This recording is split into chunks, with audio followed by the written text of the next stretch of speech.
Hello, I'm Mark Abssy, Head of Indexing at Tematica Research, and welcome to the week ahead. So last week was basically all about, tariff resolution and all-time highs, right?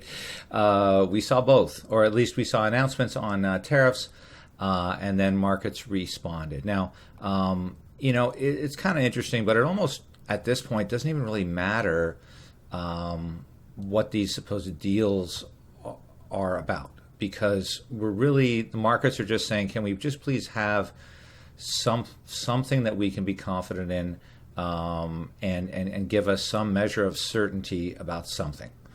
And so that's kind of what they got last week. And it is interesting to see because we're so used to individual names or groups of names, i.e. Mag 7 or tech, kind of driving markets, right? So if I look at the S&P, vis-a-vis the SPY, the Spider S&P 500, trust ETF, had a good week. It was up about 1.5%. But what's kind of interesting though is that when you look at the advanced decline line, I mean, it wasn't a blowout. It was like 376 over 127. But again, as I like to find interesting things, one thing that was interesting to me is that when you look at the top 10 contributors to that return, it was a good mix of names. And further, the aggregate contribution to return of those top 10 names was only about 42%. And believe it or not, that's actually lower than what I've been observing for a long time. Usually that top 10 comes in something north of 50.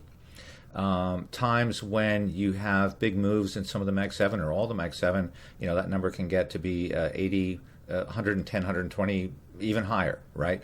So, there's some good breadth in this market, or at least there was last week. And again, really coming down to everybody, exhaling because now we have some clarity on some tariffs, right? Japan was a big one.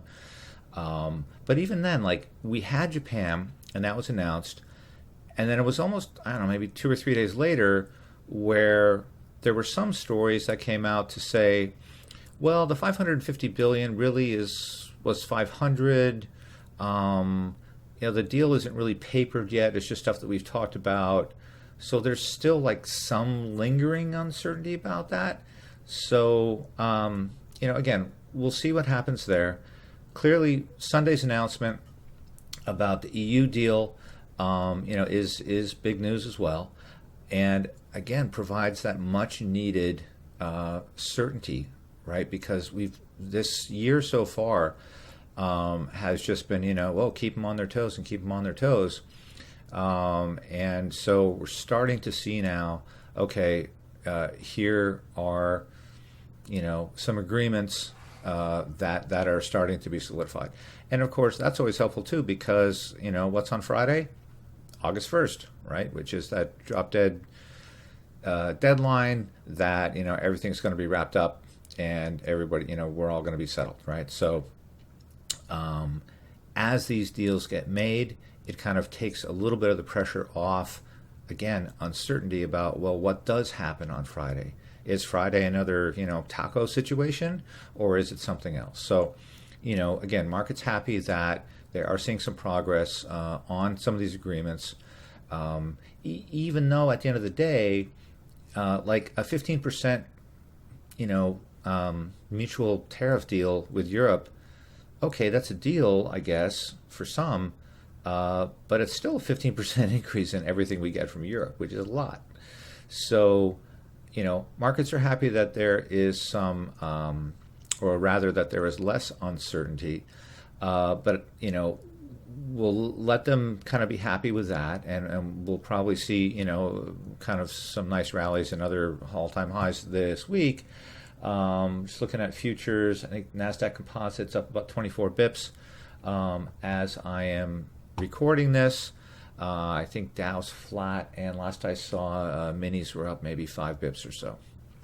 So, some early positive indications there, and again, we'll just have to see what the rest of these statements are, and kind of what they mean, right? Now, looking at this week, it's a monster week for earnings, and 4 out of 7 Mag 7 names are coming in. Just the sheer number of names coming in is massive, right? So we're looking not only at what those absolute numbers are, we're looking at the quality of those numbers. And honestly, in this environment, and we have been doing, at least through Q1 and definitely through Q2, is paying attention to what companies are saying. In Q1, we saw a phenomenon where there were a lot of companies that, frankly, weren't even offering guidance because there was such uncertainty in markets and such uncertainty, frankly, in everything.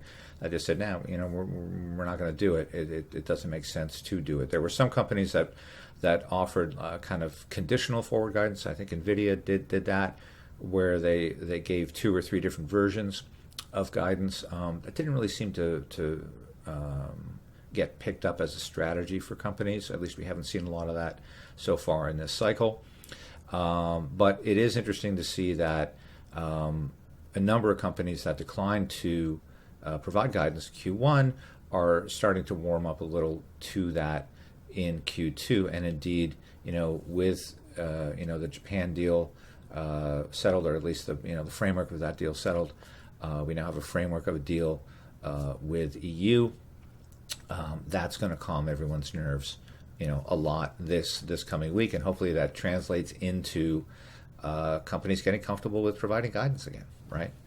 On the economic data side, it's not the heaviest of week, but all these numbers, they do matter, right? Even some of these that are 3 of 5 stars important. They do matter, if only because, as the Fed's been telling us for years now, they are data point dependent.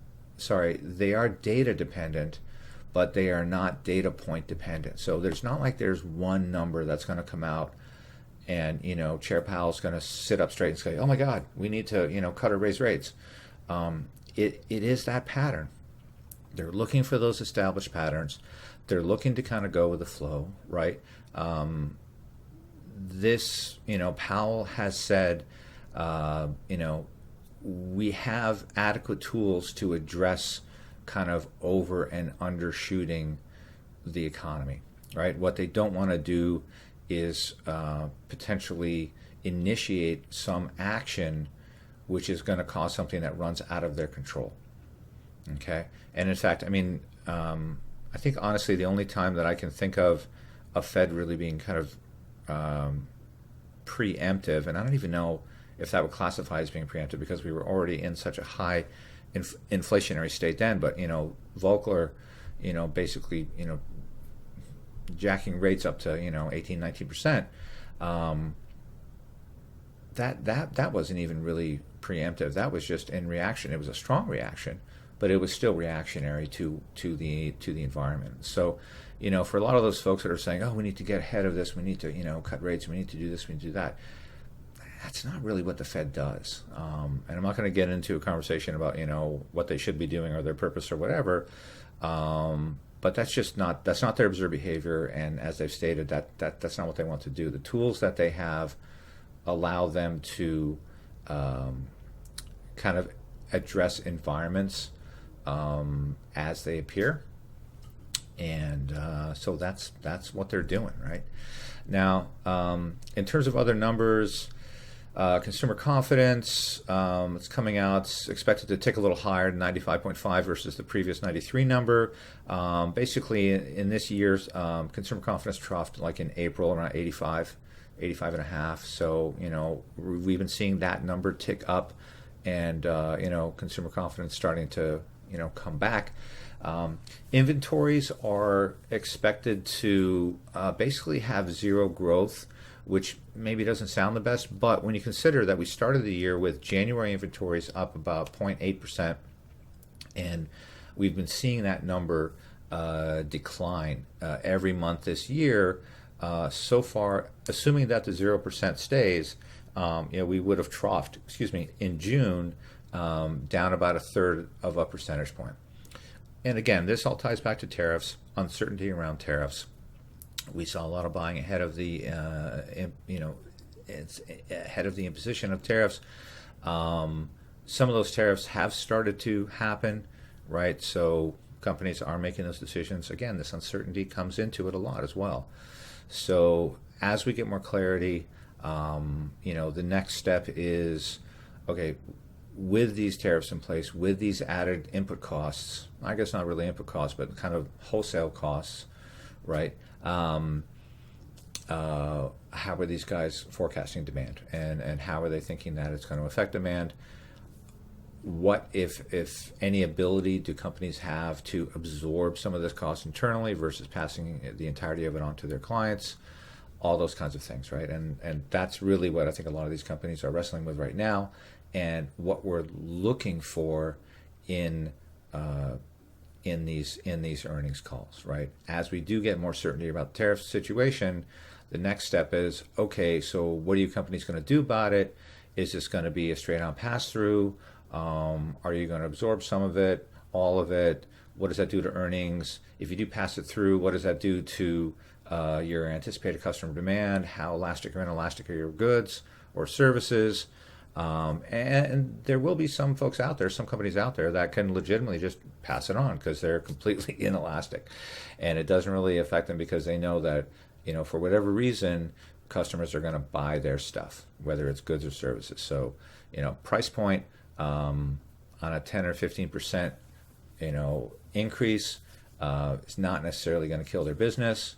And then, of course, there are those that are fairly elastic, right? So a 15% increase in the cost of good X may make some people say, you know what, I can hold off buying that till prices come down. Or, I think I found a different brand or a different, some substitute, right? Whether it's a different brand of the same product or a different product altogether. And again, time will tell. We'll see what happens.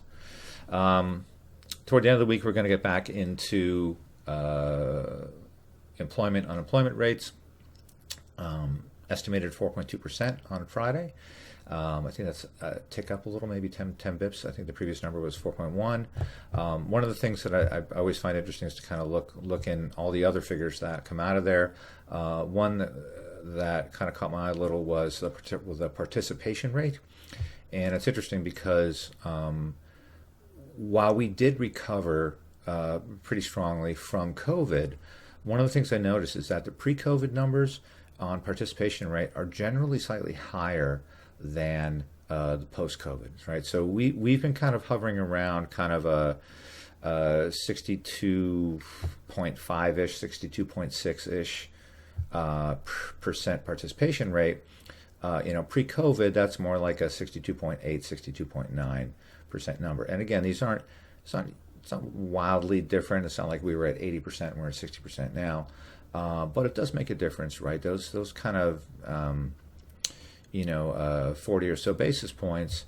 When you're talking about a workforce the size of ours, that can start to add up, right? In terms of absolute numbers, in terms of people who are affected. So, just to wrap it up, this week we're going to get a reaction from the evolution of last week's tariff news. We're going to get a reaction from the EU, tariff deal, if you want to call it that, news. And it's, I don't see why we wouldn't see at least one more all-time high, right? Because again, if anything, what's coming to the markets now is certainty. Markets like that. They'll deal with the effects of what that certainty are later. But for now, taking uncertainty out of the markets has been kind of a winning solution for investors. So again, I don't see why that wouldn't continue through this week. And I guess we'll see you next week and see if that played out. Okay, have a good one.